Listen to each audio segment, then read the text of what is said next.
히브리서 13장입니다. 18절부터 29절까지입니다. 12장이죠. 네, 죄송합니다. 12장 18절부터 29절입니다. 이제 한 장 남았네요. 오늘 보고 나면 히브리서 13장 18절부터 29절까지 같이 교독하겠습니다. 제가 먼저 한 절 읽겠습니다.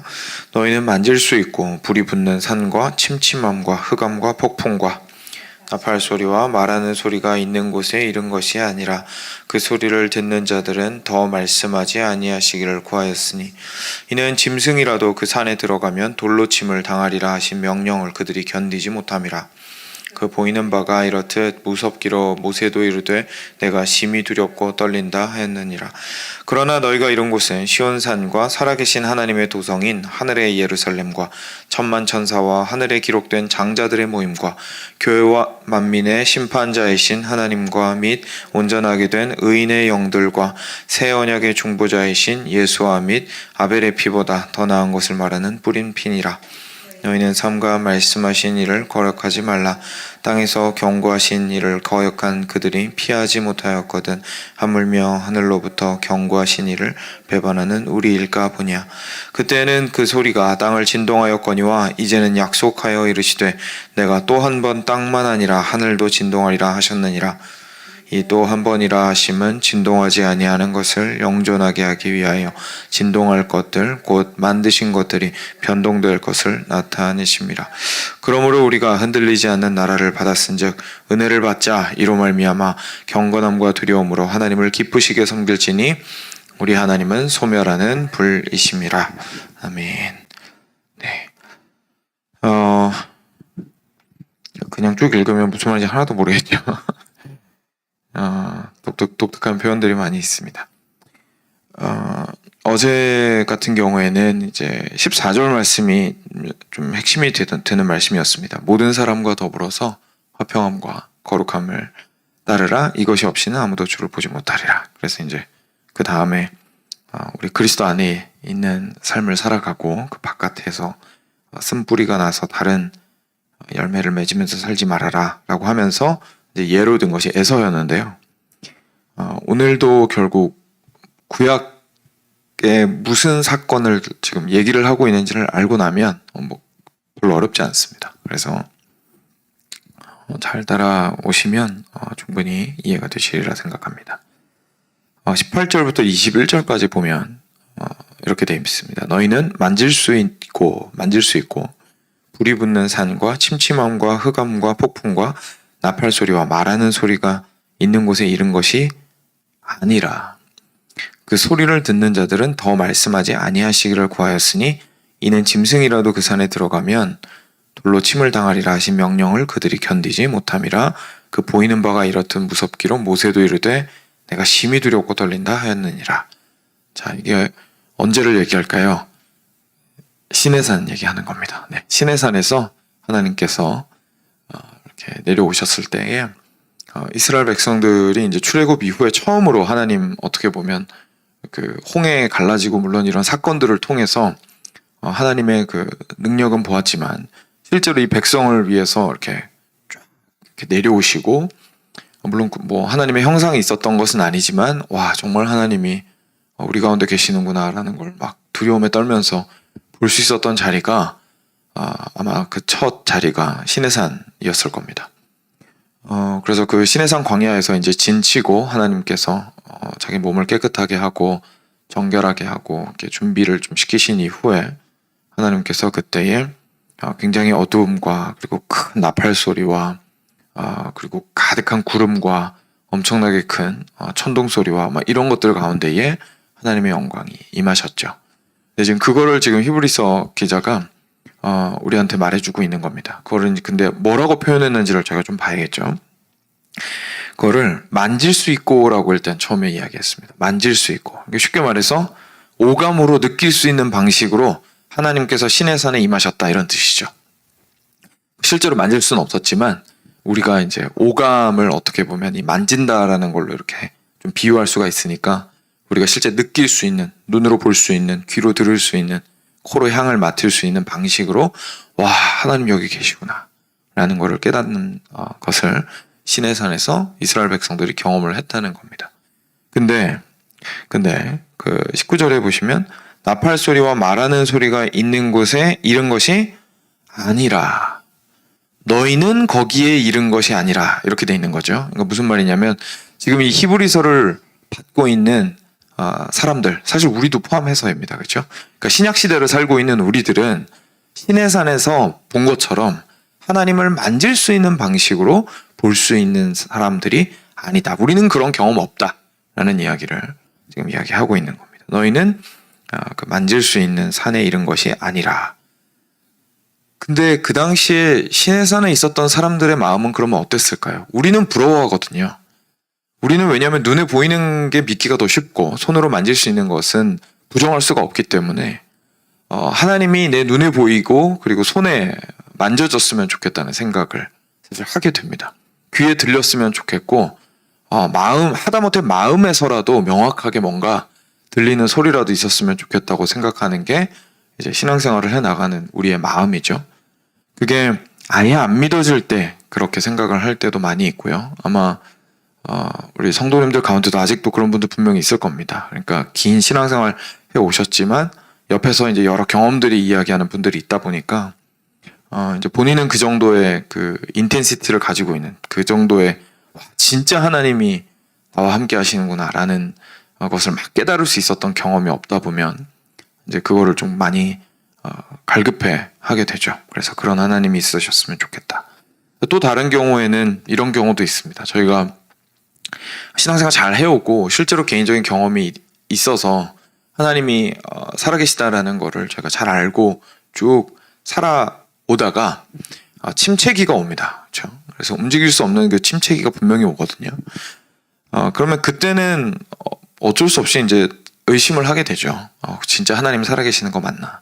그때 내가 경험했던 게 진짜 하나님 맞나? 그때 내가 참 들었던 것이 하나님의 음성인가? 뭐 이런 생각 하게 되거든요.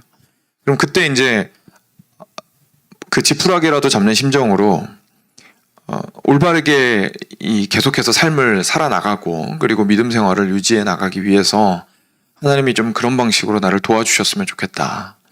예전에 경험한 것들이 있었다면 뭐 그 정도는 아니어도 그래도 유사한 수준으로 하나님께서 나에게 나타나셨으면 좋겠다 라는 생각을 사실 하게 됩니다. 그러니까 다양한 우리 신앙의 스테이지에 있어서 살아계신 하나님에 대한 갈급함은 우리 모두 있습니다. 그리고 그게 이제 정말 살아계시다라는 사실을 머리로도 알겠고 긴 시간 신앙생활을 해왔기 때문에 인정할 수밖에 없는 부분이기는 하나, 오늘을 실제 살아가게 만드는 힘을 줄 수 있는 형태로 하나님이 좀 강력한 파워로 나한테 보여주셨으면 좋겠다. 쉽게 말해서 손에 잡히는 시내산에서 임하셨던 하나님이 내 인생 가운데 하다못해 찍어서 맛보기라도 좀 보여주셨으면 좋겠다 라는 생각을 우리가 하게 됩니다. 그런데 그 당시에 시내산에 있었던 사람들은 어땠을까요? 이제 그 얘기를 지금 하는 거예요. 19절 후반부입니다. 그 소리를 듣는 자들은, 그러니까 실제 그 시내산에 있었던 사람들은 더 말씀하지 아니하시기를 구하였으니, 그 사람들은 신기하게 하나님 그만 말씀하세요 라고 했다는 겁니다. 그렇죠? 무슨 말이죠? 너무 두려웠거든요. 하나님의 임재가 너무너무 두려워서, 하나님의 임재가 시내산에 임하였을 때에 너무 두려워서 그만 말씀하시기를, 모세한테 가서 우리 보고도 올라가라고 말하지 말라고 좀 부탁 좀 해주십시오. 저희 저 가까이 갔다가는 좀 두려워서 죽을 것 같으니까 저희 저 근처에 가지 않겠습니다 라고 부탁했던 그들의 모습을 우리가 오히려 보게 된다는 거죠. 그리고 20절에 이는 짐승이라도 그 산에 들어가면 돌로 침을 당하리라 하신 명령을 그들이 견디지 못함이라. 그 짐승들은 의지가 없고 분별력이 없잖아요. 그러니까 아무 생각이 없는 얘들이 막 뿔뿔뿔 거리면서 어디 뭐 공사장에 들어갔어요. 그럼 공사장 인부가 화 안 내죠. 그냥 이게 멍청한 애가 사인을 못 알아보니까 들어왔구나 그러고 내보낸단 말이에요. 그냥. 근데 하나님의 거룩하심은 그 정도 수준이 아니라는 거죠. 모르고 들어와도 죽는다는 겁니다. 모르고 들어와도. 하나님께서 시내산에 임하셨을 때 아무 생각 없이 뭐 지나가던 행인이 뭔 일 있어? 이렇게 하고 쓱 갔다가도 책임을 물으시고 반드시 그 사람은 죽는다는 거죠. 왜냐하면 짐승까지도 그러니까요. 그러니까 얼마나 두렵습니까? 하나님이 거기에 임하신다라는 것 자체가 내가 거기에 가까이 나아간다는 건 생명을 내놓아야 한다는 뜻이기 때문에 얼마나 두려워요. 그리고 심지어 제일 충격적인 증언은 사실 21절이죠. 심지어 누구까지도요? 모세까지도. 하나님을 대면하여 보아 알았던 모세까지도, 하나님께 직접 부르심을 받았던 모세까지도 하나님을 너무나 두려워하였다라는 것을 우리한테 말해주고 있습니다. 그러니까 여기에서 저희가 다시 한번 좀 생각을 해보게 되는 거예요. 하나님이 나한테 말씀하셨으면 좋겠다, 나타나셨으면 좋겠다, 오셨으면 좋겠다라고 생각을 하는 우리가 과연 하나님의 거룩하심에 대해서 올바르게 이해하고 있는지에 대해서 다시 한번 질문을 할 필요가 있는 겁니다. 하나님이 나타나시면 다 죽는다, 이런 생각은 우리 잘 안 하는 거죠. 네. 그냥 우리가 생각하는 수준의 하나님이 지금 현재 나의 어려움과 연약함을 도우실 수 있는 수준으로 살짝 나타나서 나를 끌어올려 주셨으면 좋겠다 라는 수준으로만 생각을 보통 하게 되는 거지, 하나님의 하나님 되심을 있는 그대로 받아내고자 하는 마음으로 하나님께서 나타나셨으면 좋겠다라고 말하기는 사실상 힘들다는 겁니다. 왜냐하면 실제로 그것을 경험했던 시내산에서의 이스라엘 백성들이나 심지어 모세까지도 견딜 수 없는 두려움으로 그 광경을 볼 수밖에 없었기 때문이죠. 우리가 완전히 볼 수 있는 형태로, 만질 수 있는 형태로 하나님을 수용할 수 있다라고 생각하는 것 자체가 어떻게 보면 하나님이 누구신지를 우리가 잘 모르고 있는 것일 수도 있습니다. 그래서 우리는 그런데 이런 시내산 앞에 현재 있는 사람들이 아니다라는 게 일단 첫 번째, 방금까지 읽었던 부분에 이제 히브리서 저자가 하고 싶은 말입니다. 그럼 우리는 어디 있을까요? 그 다음 부분 같이 보겠습니다. 22절입니다. 그러나, 그러니까 분위기가 바뀌죠? 그러나 너희가 이른 곳은, 이제 우리가 어디 있는지 알려줍니다. 우리가 어디 있냐면 우리는 시온산에 있습니다. 시내산이 아니라 시온산에 있습니다. 시온산과 살아계신 하나님의 도성인 하늘의 예루살렘과 천만 천사와 하늘에 기록된 장자들의 모임과 교회와 만민의 심판자이신 하나님과 및 온전하게 된 의인들의 영들과 새 언약의 중보자이신 예수와 및 아벨의 피보다 더 나은 것을 말하는 뿌린 피니라. 이곳이 지금 우리가 있는 곳이다 라는 이야기를 하고 있습니다. 너희가 이른 곳은, 우리가 지금 있는 곳은 어디 있냐면 시온산 곧 예루살렘입니다. 시온산에 이제 예루살렘이 있는 곳이죠. 그러니까 더 이상 광야를 떠도는 인생이 아니라 하나님께서 약속하신 땅으로 들어와서 하나님께서 간헐적으로 내리시는 장면만을 보거나 간이로 포터블로 만든, 저희가 이동형으로 만든 성막에서만 거하시는 하나님을 보는 것이 아니라 완전히 뿌리박고 찬란한 건물인 예루살렘에 하나님께서 항상 임하고 계시는 거룩한 다윗의 성에 우리는 있다라는 이야기를 지금 하고 있으신 겁니다. 물론 방금 했던 이것도 심지어 비유입니다. 그렇죠? 왜냐하면 정말 우리가 있는 곳은 미국이고 마운트 프로스펙트이고 베들레헴 교회고 심지어 건물도 우리 건물도 아니고, 그렇죠? 아니면 우리가 한국에 가면 한국에서 예배드리면 한국에 있는 곳에서 예배드리고, 그러니까 이스라엘 백성들에게 있었던 그것이 오히려 우리한테도 이제 적용이 되게 되었죠. 하나님께서 항상 우리와 함께 하시고 거룩한 성 예루살렘이 오히려 우리 자신이 되어서 항상 우리와 함께 하시는 하나님을 경험하게 되었다라는 이야기를 하고 있습니다. 살아계신 하나님의 도성인 하늘의 예루살렘과, 그래서 이렇게 표현하고 있는 거죠. 하늘의 예루살렘과. 그래서 이 하늘의 예루살렘은 지금 이미 우리가 와 있는 곳입니다. 그러니까 요한계시록에서 새성 예루살렘이 내려오는 장면이 있다고 해서, 그거는 이제 새성 예루살렘, 하늘의 예루살렘은 나중에 우리가 누리게 되는 게 아니라 너희가 이른 곳은 이라고 지금 이야기하고 있잖아요. 우리는 이미 그리스도 안에 있음으로 말미암아 그 새성 예루살렘에서 삶을 살아가고 있다라는 이야기를 지금 이야기를 하고 있습니다. 그리고 천만 천사와, 그러니까 천사들이 항상 함께하고 있고, 그리고 하늘에 기록된 장자들의 모임과, 구약에서 혹시 장자를 하나님께서 누구를 장자라고 하셨는지 혹시 기억하시는지 모르겠는데 이스라엘 보고 장자라고 하셨습니다. 이스라엘 보고 장자라고 하셨어요. 그러니까 이게 지금 무슨 말이냐면 새 이스라엘이라는 얘기입니다. 우리가 새 이스라엘. 지난주 설교 때 제가 상세하게 좀 설명을 드렸죠. 국한된, 그 이스라엘 백성들로 국한된 하나님 나라를 처음에 시작을 하셨지만 그 격을 예수 그리스도의 몸으로 말미암아 무너뜨리시고 우리들이 들어올 수 있도록 해주셔서 온 민족 가운데에 시간과 공간을 초월하여 문화와 인종과 모든 것들을 초월하여 믿음으로 그리스도를 고백하는 자들은 누구나 하나님 나라로 들어올 수 있도록 해주셨습니다.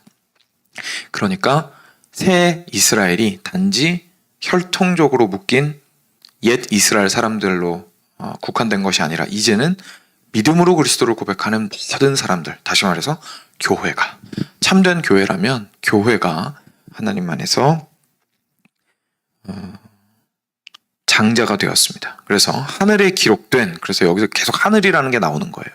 그러니까 이 땅 가운데에서 이스라엘한테 사용했던 그 용어들을 하늘이라는 말을 갖다 붙이면서 이제 이 땅에 속해 있던 것들이 아니라 하늘에 하나님의 뜻으로 말미암아 더 넓게 확장되었다는 것을 계속 우리한테 상기시켜주고 있는 겁니다. 그래서 그 하늘에 기록된 장자들의 모임과 교회와 여기서 이제 직접적으로 교회라고 나오죠.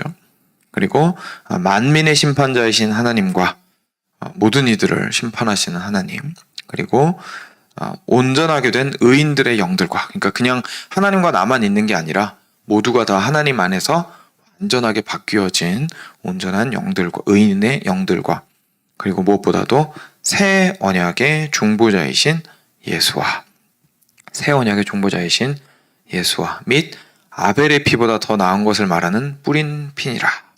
아벨의 피보다 더 나은 것을 말하는 뿌린 피라는 표현은 이제 결국 쉽게 말해서 예수님의 보혈이 우리를 깨끗하게, 그리고 그 범위도 이스라엘 백성들을 넘어서서 완전히 모든 이들을 깨끗하게 할 수 있는 피가 뿌려졌기 때문에 구약에서 뿌려진 그 어떤 희생의 피보다도 훨씬 더 나은 피이죠. 그런 의미에서.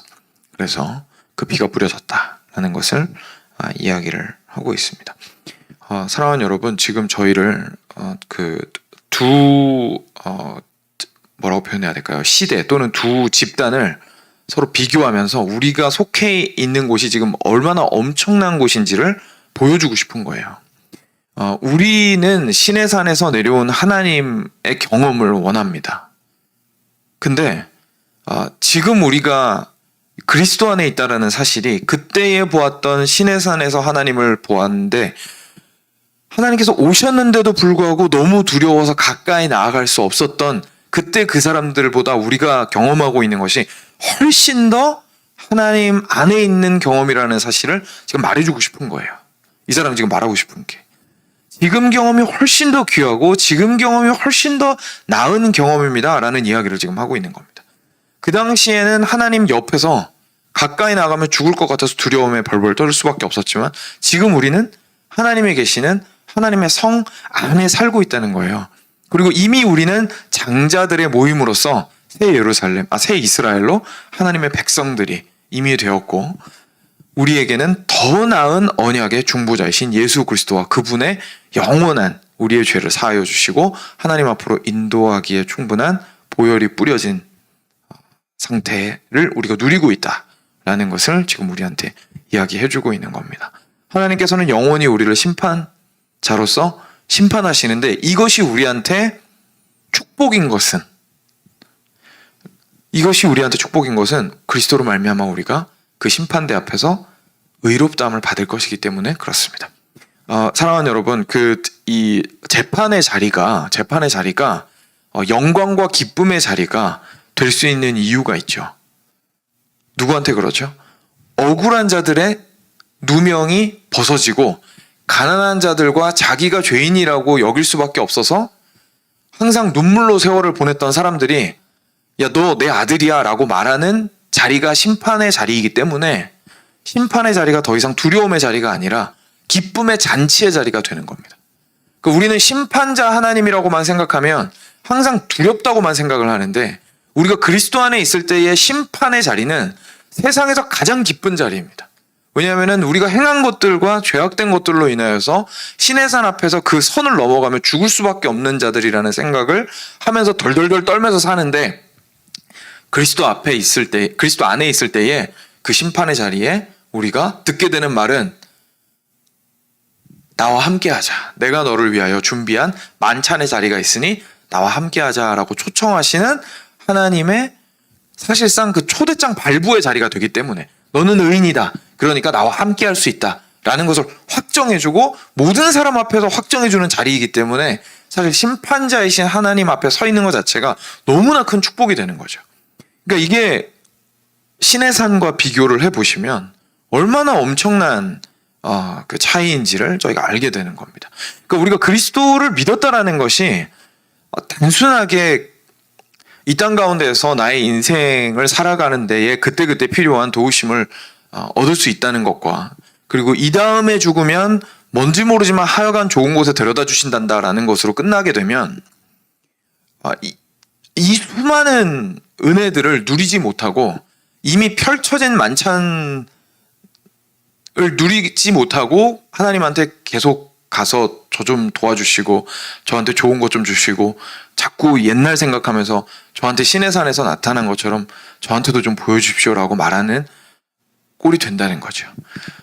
지금 우리는 오히려 그 신의 산보다도 훨씬 더 하나님께 가까이 있고 오히려 하나님과 하나가 된 영적인 시온산에 우리가 거하며 있다라는 사실을 기억해야 합니다. 이것을 얻을 수 있는 방법이 오직 그리스도 안에 있는 것밖에 없다는 사실을 우리한테 보여주는 거죠. 그래서 25절입니다. 그래서 결론적으로 우리는 인생을 어떻게 살아야 할까요? 너희는 삼가 조심해서 말씀하신 일을 거역하지 말라. 그러니까 우리가 순종하는 삶을 살아가자. 땅에서 경고하신 일을 거역한 그들이 피하지 못하였거든. 그러니까 이제 신의 산 얘기하는 거죠. 이 땅 가운데에서 율법을 지키지 않았던 사람들이 벌을 피하지 못했는데 하늘로부터 경고하신 이를 배반하는 우리일까 보냐. 자, 이게 겁주는 게 아니고요. 사실 격려하는 겁니다. 왜냐하면 이런 거죠. 여러분들이 지금 경험하는 것이 훨씬 더 큽니다. 이 얘기예요. 훨씬 더 좋은 겁니다. 훨씬 더 나은 거고 하나님 안에 있는 것이고 그리스도로 말미암아 빼앗길 수 없는 믿음을 얻은 것이고 그 안에서 누리는 은혜는 이루 말할 수 없이 깊고 넓고 우리의 인생 전체를 그리고 인류 전체를 심지어 포괄하기에도 충분한 하나님의 은혜입니다. 이 어마어마하게 더 낮고 훨씬 더 손에 만져지는 것보다도 더 실제적인 이 은혜를 받았음에도 불구하고 이 그리스도 안에 있지 않고 밖으로 나간다면 우리 도대체 어떻게 하겠습니까? 우리 그 벌은 우리가 어떻게 감당하겠습니까? 라는 이야기를 우리한테 하고 있는 겁니다. 그러니까 우리를 많이 겁을 주려고 하는 게 아니라 우리가 현재 가지고 있는 것이 얼마나 귀한지를 알라는 얘기를 지금 하고 있는 거죠.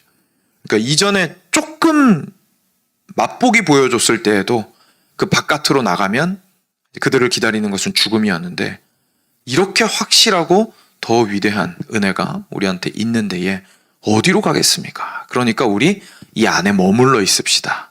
그 얘기를 지금 하고 있는 거예요. 그거를 지금 우리 거역하지 맙시다. 그러니까 안에 있읍시다 이거죠. 거역하지 맙시다. 하나님의 뜻을 따라 살아갑시다. 그리스도 안에 있읍시다.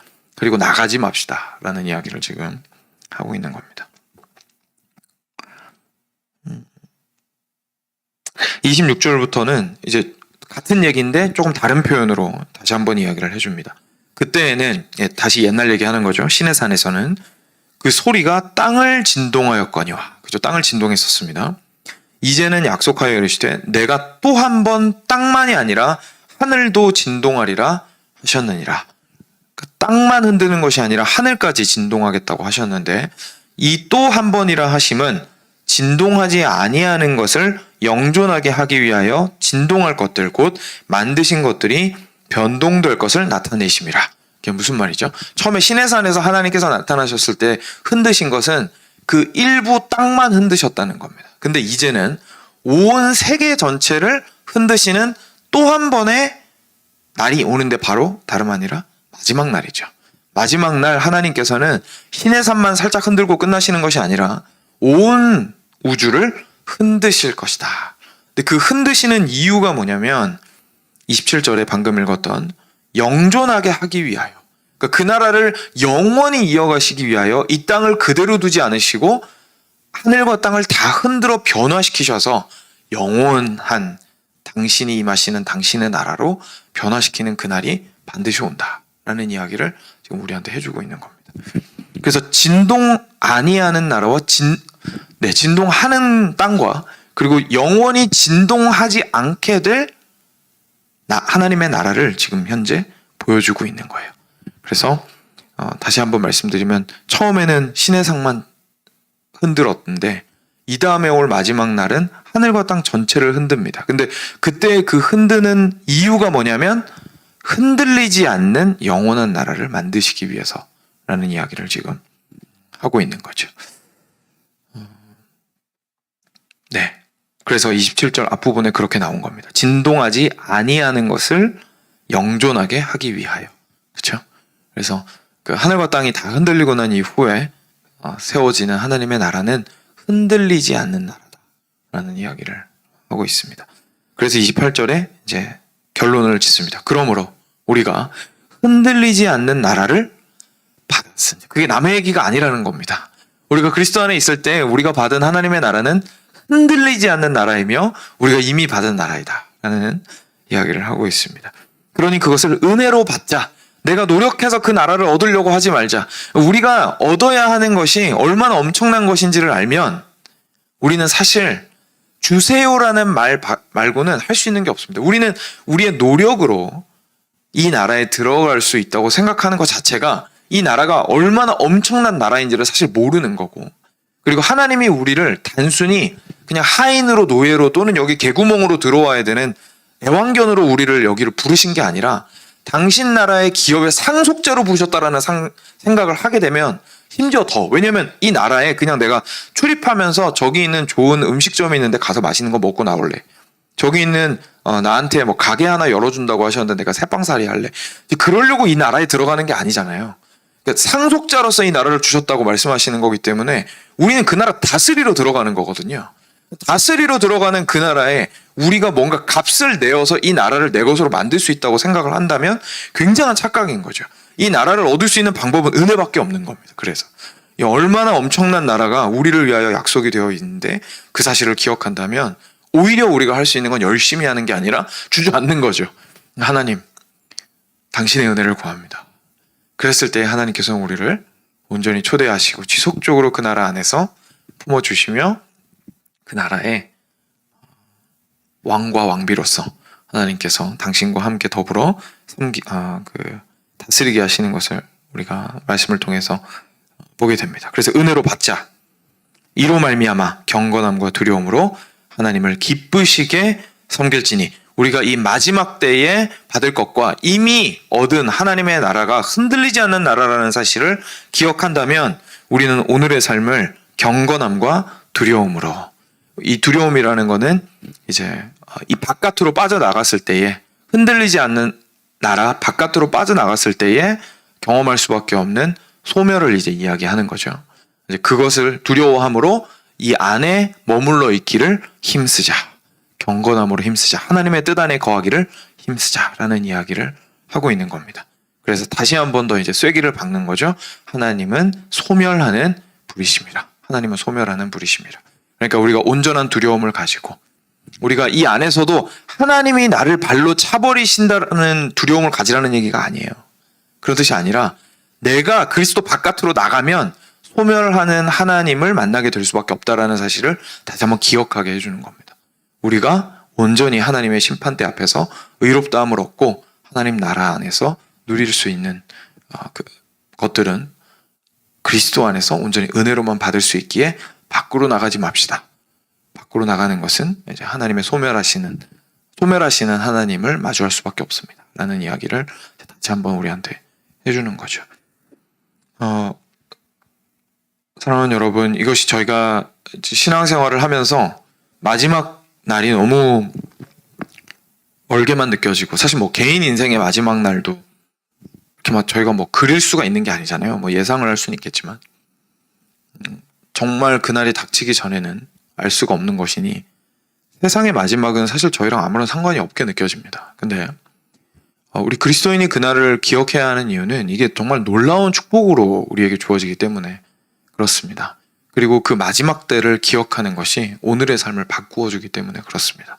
오늘의 경건함과 두려움, 그리고 살아계신 하나님을 만나고 싶어하는 나의 간절한 소망, 이런 것들이 사실 그리스도 안에서 충분히 채워줄 수 있다라는 사실을 오늘 말씀을 통해서 기억하셨으면 좋겠습니다.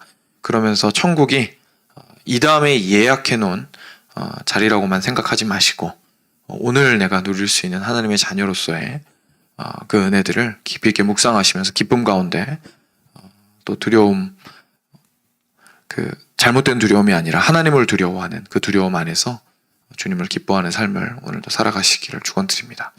같이 기도하겠습니다.